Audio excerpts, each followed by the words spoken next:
এলার কাণ্ড দেখে অবাক হয়ে তাকিয়ে রইল গোরা। হ্যাঁ বন্ধুরা, এমনটা দেখা যাবে, তাই সম্পূর্ণ জানতে ভিডিওটিতে লাইক দিয়ে চ্যানেলটি সাবস্ক্রাইব করে দেখতে থাকুন। গল্পের শুরুতে দেখা যাবে এলা গোরাকে ঠাসি একটা চড় মারে, যা দেখে চমকে যায় মেঘনা সহ সবাই। তখন এলা বলে, আপনার এত বড় সাহস, একটু না একটু বাহানা খুঁজেই তারপর আমার উপর ঝাঁপিয়ে পড়ছেন কেন? আপনাকে বারবার বলেছি না নিজেকে সংযত রাখুন, একদম আমার ধারে কাছে আসার চেষ্টাও করবেন না, তাহলে কিন্তু এর থেকে খারাপ হবে, বুঝতে পেরেছেন? তখন বিক্রম বলে, দেখেছেন এলা ম্যাডাম, বলেছিলাম তো এরা এই ঘরে থাকতে পারবে না, এদেরকে আমি একদম বিশ্বাস করি না। তারপরে এই বলেই বিক্রম গোড়ার কলার চেপে ধরে। তারপরে বিক্রমের কাছ থেকে গোড়াকে ছাড়িয়ে নিয়ে যায় মেঘনা। তারপর মেঘনা বলে, দাদা ভাই মাথা গরম করিস না। তারপরে বিক্রম বলে, আপনাদেরকে এই ঘরে আমি কিছুতে থাকতে দেবো না, বেরিয়ে যান। তারপরে এলা বলে, থাক না অ্যাডভোকেট মুখার্জি, থাক, এখানে দুজন মেয়েও আছে, ওরা এত রাতে কোথায় যাবে বলুন তো? আর জায়গাটাও তো বিশেষ করে ভালো না, তাই না? ওরা বরং এখানেই থাকুক। তখন মেঘনা বলে, হ্যাঁ হ্যাঁ, আমরা না আজকে রাত্রে এখানেই থাকি। তখন বিক্রম বলে, এই লোকটা একটুও ভালো নয়। তখনই গোরা বলে, ও আমি ভালো না, আর তুমি দুধে দেওয়া তুলসী পাতা, তাই না? তারপরে এলা বলে, আপনি আবার কথা বলছেন, এত কথা কিসের আপনার? আপনাকে বলেছি না একদম আমাদের সঙ্গে কোনো তর্কে যাবেন না, আপনাকে এত কথা বললে আপনাকে কিন্তু আমি এই ঘরে থাকতে দেবো না। তখন বিক্রম বলে, আমি এদেরকে এখনই পাঠিয়ে দেবো, টাকা দিয়ে তারপর অন্য জায়গায় থাকার ব্যবস্থা করতে দেবো, দাঁড়াও টাকা দিচ্ছি। এই বলেই নিজের ওয়ালেট খুঁজতে থাকে বিক্রম। তখন খুঁজে পায় না আর বলে, আমি জানি এলা ম্যাডাম, এদের কাছেই না আমার ওয়ালেটটা রয়েছে, এরা না শুধুমাত্র বক বক করে না, এরা চোরও। তখনই গোরা বলে, না না আমরা চোর না। ওইদিকে ঐশী কায়দা করে গোরার ঝুলির মধ্যে বিক্রমের ব্যাগটা রেখে দেয়। তখন বিক্রম বলে, আমি জানি এই লোকটাই আমার টাকার ব্যাগটা নিয়েছে। তখন বিক্রম গোরার যখনই ঝুলিটা হাত দেয়, তারপর ঝুলি থেকেই বিক্রমের মানিব্যাগটা বেরিয়ে আসে, যা দেখে সবাই অবাক হয়ে তাকিয়ে থাকে। তখন বিক্রম বলে, দেখেছেন এলা ম্যাডাম, আমার মানিব্যাগটা পর্যন্ত ওরা চুরি করছিল, ওদেরকে তো এখন আমি একদম এখানে থাকতে দেব না। তখন এলা বলে, কি বলছেন, ওরা চোর? তখনই গোরা বলে, না না, আমরা এটা নেইনি, আমরা চোর নই। তখন বিক্রম চিৎকার চেঁচামেচি করতে থাকে। তারপরে দেখা যাবে ম্যানেজার সেখানে আসে, আর এসেই বলে, কি হয়েছে স্যার? তখনই বিক্রম বলে, কি হয়েছে? আমাদের রুমে ওরা ঢুকলো কি করে বলুন? এই ঘরটা তো আমরা ভাড়া নিয়েছিলাম, তাই না? এরা দেখেছেন আমার ওয়ালেট পর্যন্ত চুরি করে নিয়েছে, আর আপনি এখন এসেছেন? দেখুন, ওদেরকে এক্ষুনি এখান থেকে বের করুন, না হলে কিন্তু আপনার নামে আমি মামলা করব, পুলিশ ডাকবো। তারপরে দেখা যাবে ম্যানেজার বলে, না না স্যার, আপনি এরকম করবেন না, আমি এদেরকে এখনই বের করে নিয়ে যাচ্ছি। এই বলি ম্যানেজার সবাইকে সেখান থেকে বের করে নিয়ে যায়। তারপরে বিক্রম বলে, ব্যাস, এবার একটু শান্তি। এলা ম্যাডাম, আপনি বরং রেস্ট নিয়ে নিন, আমি তারপরে নিচে চলে যাচ্ছি, এরা যেন আপনার আশেপাশে না আসতে পারে, সেজন্য আমি সারা রাত পাহারা দেব, দরকার হলে আমি বরং ফ্রেশ হয়ে আসি। তারপরে এলা গোড়ার কথা বারবার করে ভাবতে থাকে।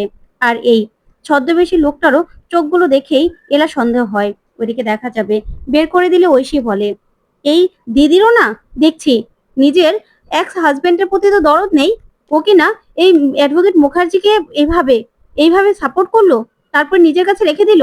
তখনই দেখা যাবে মেঘনা বলে, আচ্ছা ঐশী তুমি আমাদের সঙ্গে কেন এসেছো ক্রিস, ওকে কেন এনেছিস? তারপরে গোরা বলে, ওই অ্যাডভোকেট মুখার্জিকে আমি মজা দেখাচ্ছি, ও যদি এলার সঙ্গে কোনো রকম কোনো কিছু করে না, ওকে আমি শেষ করে দেব। তারপরে ক্রিস বলে, দেখেছো দাদা ভাই কেমন জ্বলে পুড়ে একদম ছাই হয়ে যাচ্ছে, দাদা ভাই বৌদিকে ভালোবাসে, তাই বৌদিকে এখান থেকে নিয়েই ফিরবে। তারপরে ক্রিস বলে, কিন্তু দাদা ভাই বৌদি তো তোকে বের করে দিল। ওইদিকে ঐশী বলে, হ্যাঁ, ওই যে অ্যাডভোকেট মুখার্জি, উনি তো 10,000 টাকা দিয়ে রুমটা ভাড়া নিয়েছে, উনি কি করবে, ঠিক আছে নাকি? ওইদিকে নেহা সেই হোটেল বয়টাকে বলে, আপনি কি করে আপনার কাজটা করবেন সেটা তো আমরা জানি না, টাকা নিয়েছেন তো।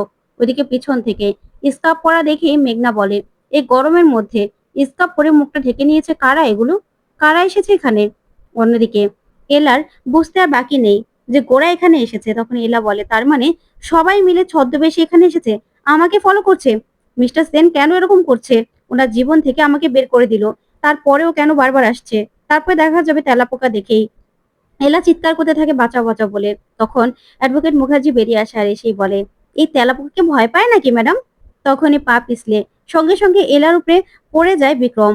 তখনই সেখানে গোরা এসে এলার বিক্রমকে এরকম অবস্থায় দেখেই গোরা প্রচন্ড রেগে যায় আর বিক্রমকে ধরে মারতে থাকে আর বলে, তোর সঙ্গে আর বোধিসত্ত্বর সঙ্গে তো কোনো তফাতই নেই, নিজেও আবার এলার উপর ঝাঁপিয়ে পড়েছিস, তো এত বড় সাহস, তোকে আজকে মেরেই ফেলবো। এই বলে মারতে থাকলেই এলা বলে, ব্যাস অনেক হয়েছে আপনার নাটক, আপনারা কেন এসেছেন এখানে বলুন তো? নিজেই ঢাকঢোল পিটিয়ে আমাকে ডিভোর্স করলেন, আবার এখন আমি যেখানে যাচ্ছি সেখানেই এরকম ছদ্মবেশে পৌঁছে যাচ্ছেন কেন? তখনই গোরা বলে, আপনার উপরে এই লোকটা ঝাঁপিয়ে পড়বে আর আমি কি সহ্য করবো? তখন এলা বলে, আপনি ভুল ভাবছেন মিস্টার সেন, আপনি কেন এরকম করছেন আমি তো সেটাই বুঝতে পারছি না। আপনাকে কতবার বলেছি আমি যে আমার পার্সোনাল ব্যাপারে একদম আপনি মাথা গলাবেন না। আপনাকে আমার পিছু নিতে বারণ করেছি না? আমার সামনে কেন বারবার করে আপনারা চলে আসেন বলুন তো? আর সবাই মিলে এরকম করে ছদ্মবেশে তারপরে আমার কাছে এসেছেন কেন? তখনই গোরা বলে, এই লোকটা যে আপনার উপর ঝাঁপিয়ে পড়লো তাতে কিছু হলো না, তাই না? আর আমি এসে আপনাকে বাঁচালাম তাতে আমার দোষ হয়ে গেল? তখন এলা বলে, আপনি ভুল ভাবছেন। শুনুন, উনি না অত্যন্ত ভদ্রলোক আর অনেক ভালো একটা মানুষ। উনি আমার হেল্প ছাড়া কখনো কোনো ক্ষতি করেনি, বুঝতে পেরেছেন? আর আরশোলা দেখে আমি চিৎকার করছিলাম, তখন উনি আরশোলাটাকে সরাতে এসেই পা পিছলে আমার উপর পড়ে গেছে, তাই এরকম একটা সিচুয়েশন তৈরি হয়ে গেছে। আর আপনি কিনা ওকে এসে মারছেন। শুনুন, ওনার সঙ্গে আর বোধিসত্ত্বর সঙ্গে কোনো তুলনা আপনি করবেন না। আপনি কেন এরকম করছেন আমি তো সেটাই বুঝতে পারছি না। আমি কার সঙ্গে মিশবো কার সঙ্গে মিশবো না সেটা তো আপনার দরকার নেই। আপনাকে কতবার বলবো যে আমার ব্যক্তিগত ব্যাপারে আপনি একদম ঢুকবেন না, আপনি আমার পিছু নেবেন না মিস্টার সেন। তখনই গোরা এই কথা শুনে অবাক হয়ে এলার দিকে তাকিয়ে থাকে। তারপরে এলা বলে, আপনার কাছে হাত জোর করে আমি ক্ষমা চাইছি, প্লিজ আপনি আমার পিছু ছেড়ে দিন। তারপরেই দীপ্ত বলে, আচ্ছা এলা তুমি ভুল ভাবছো গোরাকে, তুমি শোনো আমাদের কথাটা।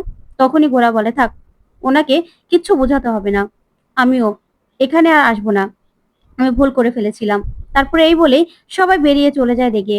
ওইদিকে এলা মনে মনে ভাবে, আমি যে আপনাকে বারবার করে এই অবস্থায় দেখে নিজে একটা আশা তৈরি হচ্ছে আপনাকে আবার ফিরে পাওয়ার, সেটা তো আমি চাই না।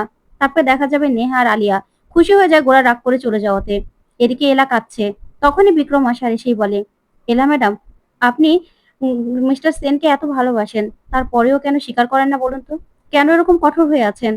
বলে দিন না যে আপনি ওনাকে ভালোবাসেন, তাহলে তো সব সমস্যা মিটে যায় বলুন। কেন তো এখানে বসে বসে কষ্ট পাচ্ছেন বলুন তো? তখন এলা বলে, না না মিস্টার মুখার্জি, আপনি ভুল ভাবছেন, আমাকে একটু একা থাকতে দেবেন? তারপর বিক্রম বলে, আচ্ছা আপনার জন্য খাবার পাঠিয়ে দিচ্ছি। ওইদিকে বিক্রমকে দেখে সেই ওয়ার্ড বয় বলে, স্যার আপনি খাবার খাবেন তো খাবার দিয়ে দিব?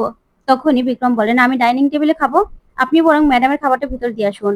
ওইদিকে বিক্রমকে যখনই দাদু ফোন করে দাদুর সঙ্গে কথা বলছে আর বলে, হ্যাঁ প্ল্যান মতো সব কাজ হচ্ছে। ওইদিকে দেখা যাবে আলিয়াকে ফোন করে মৈনাক, আর ফোন করেই বলে গোরাকে যেন আলিয়া একটা গাড়িতে উঠিয়ে দেয়, যে গাড়িটা মৈনাক পাঠায়। তখনই আলিয়া বলে, কি বলছো তুমি? তখন মৈনাক বলে, হ্যাঁ নেহা ওইদিকে এলাকে সাহায্য করুক, তুমি গোরাকে সেখান থেকে সরিয়ে দাও, এটা সরিয়ে দিতে হবে যে এলার জন্য ও শহর ছেড়ে পালিয়ে গেছে। এদিকে দেখা যাবে এলার জন্য খাবার নিয়ে আসে সেই লোকটা।